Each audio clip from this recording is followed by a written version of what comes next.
How dumb can you be to win a Super Bowl, make millions, and still end up broke? These stories prove you can make millions and still lose it all if you don't know what you're doing. Let's take a look at the 12 plain dumb NFL players who went broke.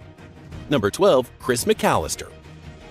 Chris McAllister had everything he ever dreamt of: NFL stardom, a Super Bowl ring, and over $50 million in earnings. He was a lockdown cornerback, a first-round draft pick in 1999, and a key player for the Baltimore Ravens. His biggest deal was a 7-year, $55 million contract in 2004. You would think that kind of money would last a lifetime, but just 2 years after retiring, he was broke and living with his parents. So how does someone go from millionaire to broke that fast? McAllister lived like his money would never run out. He spent money on everything from huge houses to luxury cars and extravagant parties. But that was not the only problem. He got injured over and over again, and by 2009, the Ravens cut him. He bounced around but never played another full season. And then he had no paycheck and no backup plan. Then came the financial disasters, a divorce that drained his pockets, child support battles that left him struggling to make payments. In 2011, he filed court papers admitting he had no job, no income, and no savings. The guy who once locked down the best receivers in the league was now living off his parents. Well, he had no money left to spend on anything. This next player lost millions just trying to keep up with high-interest payments. Number 11, Adrian Peterson. Adrian Peterson made over $100 million in his NFL career. He was a beast on the field, a league MVP and one of the best running backs ever. But money in the bank does not last forever, especially if you don't manage it right. Peterson got into serious financial trouble. In 2016, he borrowed $5.2 million from a lender. Why? To pay off other debts. It got worse from there. The loan had crazy interest rates, and soon he owed more than $12 million. That's right, his debt more than doubled just from interest and fees. At one point, he was paying around $2,200 in interest every single day. By 2019, another lender came knocking, and he was ordered to pay $2.4 million. But the problems didn't stop. By 2024, reports said there were warrants for his arrest because he skipped court hearings for child support cases. So how did this happen? Peterson's team said he was tricked by bad financial advisors. Others say he just spent way too much, throwing huge parties and living like the money would never run out. Either way, this is a tough lesson. Even $100 million can vanish if you don't handle it right. This is exactly what happened to this next Super Bowl champion. Number 10, Michael Vick.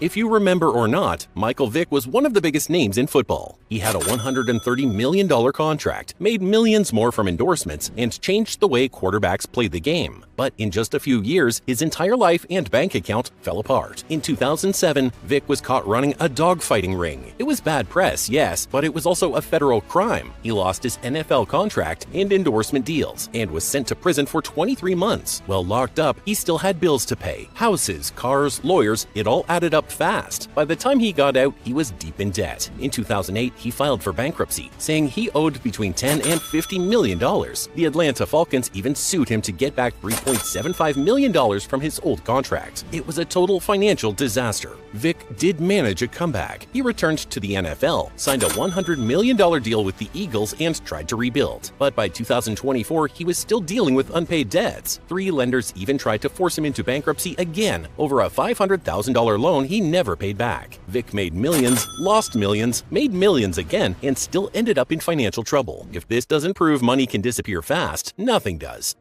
Number 9, Andre Rison. The next player on our list is Andre Rison. Rison made over $19 million in his 12-season NFL career. He played for 7 teams, won a Super Bowl with the Packers, and was one of the flashiest wide receivers of his time. But his career was not the only flashy thing. His spending was out of control. Rison burned through money without realizing it. He once admitted to buying 50 luxury cars and spent millions on jewelry, parties, and a wild lifestyle. He also bought an unnecessary number of mansions, even when he did not need them. One of his homes was burned down by his ex-girlfriend during a heated argument. And still, that was not the biggest financial disaster of his life. By the time he retired, Rison was deep in debt, mainly due to unpaid child support. In 2007, he declared bankruptcy because he owed over $300,000. A judge even suspended his driver's license until he paid off what he owed. Rison eventually tried to clean up his act. He took up coaching, mentored young players, and even wrote a book about his mistakes. But his story is yet another example of how earning millions doesn't make you smart. You can still make dumb decisions.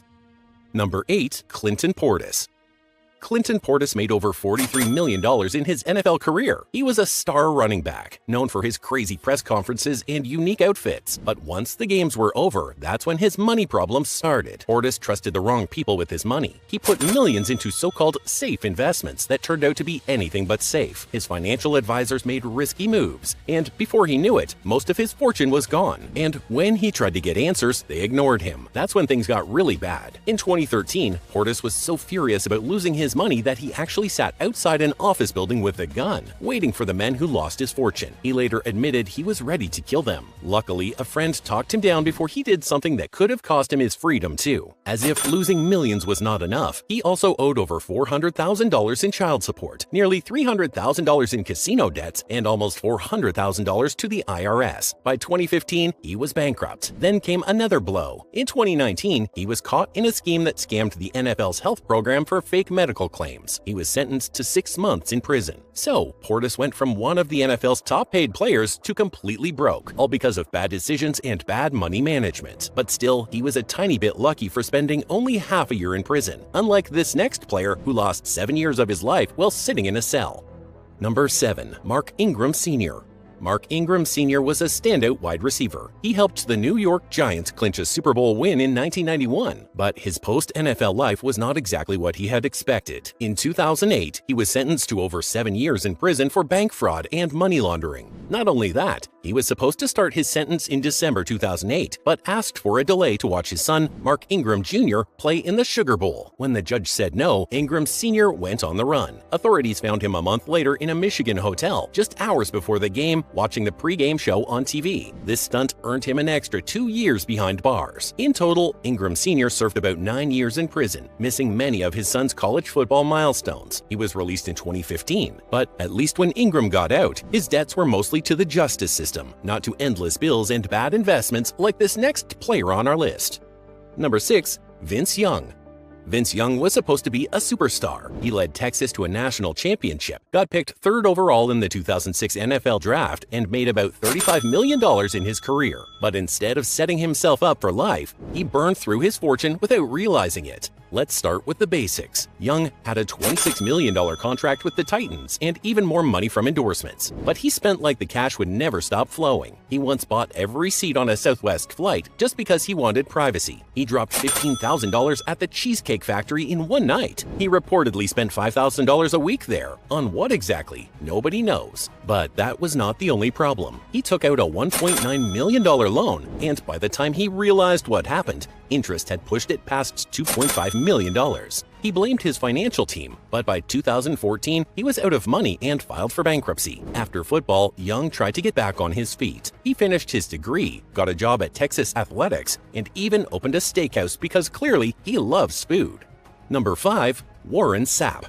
Then there is Warren Sapp. He was a beast on the field, a Super Bowl champ, a Hall of Famer, and one of the most feared defensive linemen in the NFL. Over 13 seasons, he made about $76 million, which is plenty to live comfortably for life. But instead, he ended up filing for bankruptcy in 2012. So where did all the money go? A real estate investment gone wrong, huge child support and alimony payments, and of course, spending like there was no limit. At one point, he was spending $75,000 a month for child support alone. That's not counting his other expenses. When he finally declared bankruptcy, Sapp listed $6.7 million in debt. His assets were not exactly what you would expect from a millionaire. Among them were 240 pairs of Air Jordans, a $1,200 lion skin rug, and a $2,250 watch. These are not the kind of investments that hold value. And then there were the unpaid taxes. He owed nearly $1 million to the IRS. He also had a $988,000 debt to a bank. In other words, things got out of control fast. After bankruptcy, Sapp tried to rebuild. He got a job as an NFL analyst, even did a job on Dancing with the Stars, and now he is coaching under Deion Sanders at Colorado. His salary is around $150,000 a year, which is a long way from his NFL paychecks. Number 4. Terrell Owens.